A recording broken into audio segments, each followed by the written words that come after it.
Item ಯಾವುದೇ ಇರಲಿ try ಮಾಡಿ ಆಚಿ ಚಿಕನ್ ಮಸಾಲಾ. ರಾಜ್ಯ ಕಾಂಗ್ರೆಸ್ನಲ್ಲಿ ತಾರಕಕ್ಕೇರ್ತಾ ಇದೆ ಕುರ್ಚಿ ಕದನ. ಸಿದ್ದರಾಮಯ್ಯ ಬಜೆಟ್ ಮಂಡನೆ ಬೆನ್ನಲ್ಲೇ ಡಿಕೆ ಶಿವಕುಮಾರ್ ದೆಹಲಿಯತ್ತ ಪ್ರಯಾಣವನ್ನ ಬೆಳೆಸ್ತಾ ಇದ್ದಾರೆ. ಇವತ್ತು ಡಿಸಿಎಂ ಡಿಕೆ ಶಿವಕುಮಾರ್ ದೆಹಲಿಗೆ ಪ್ರಯಾಣವನ್ನ ಬೆಳೆಸ್ತಾ ಇದ್ದಾರೆ.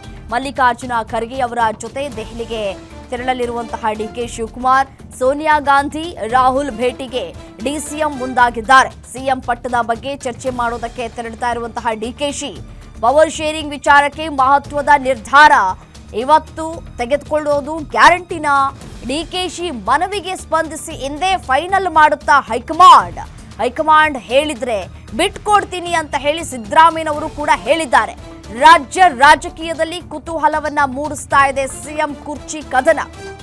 ಒಂದ್ ಕಡೆ ಸಿದ್ದರಾಮಯ್ಯನವರು ಕೊಟ್ಟಿರುವಂತಹ ಹೇಳಿಕೆ, ಹೈಕಮಾಂಡ್ ಹೇಳಿದ್ರೆ ಮುಂದುವರಿಸ್ತೀನಿ, ಹೈಕಮಾಂಡ್ ಹೇಳಿದ್ರೆ ಕುರ್ಚಿ ಬಿಡು ಅಂತಂದ್ರೆ ಬಿಟ್ಕೊಡ್ತೀನಿ ಅಂತ ಹೇಳಿ ಅವರು ಕೊಟ್ಟಿರುವಂತಹ ಈ ಒಂದು ಹೇಳಿಕೆ ಇದೀಗ ಸಾಕಷ್ಟು ಸಂಚಲನವನ್ನ ಉಂಟು ಮಾಡ್ತಾ ಇದೆ.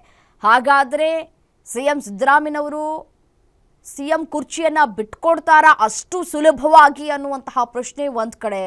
ಮತ್ತೊಂದು ಕಡೆ ಡಿಕೆ ಶಿವಕುಮಾರ್ ಶತಾಯಗತಾಯವಾಗಿ ಈ ಬಾರಿ ಸಿಎಂ ಆಗಿಯೇ ತೀರಬೇಕು ಅನ್ನುವಷ್ಟರ ಮಟ್ಟಿಗೆ ಲಾಭಿಯನ್ನ ಮಾಡ್ತಾ ಇದ್ದಾರೆ. ಹೈಕಮಾಂಡ್ ನಾಯಕರನ್ನ ಇವತ್ತು ಭೇಟಿಯಾಗಲಿಕ್ಕಿದ್ದಾರೆ.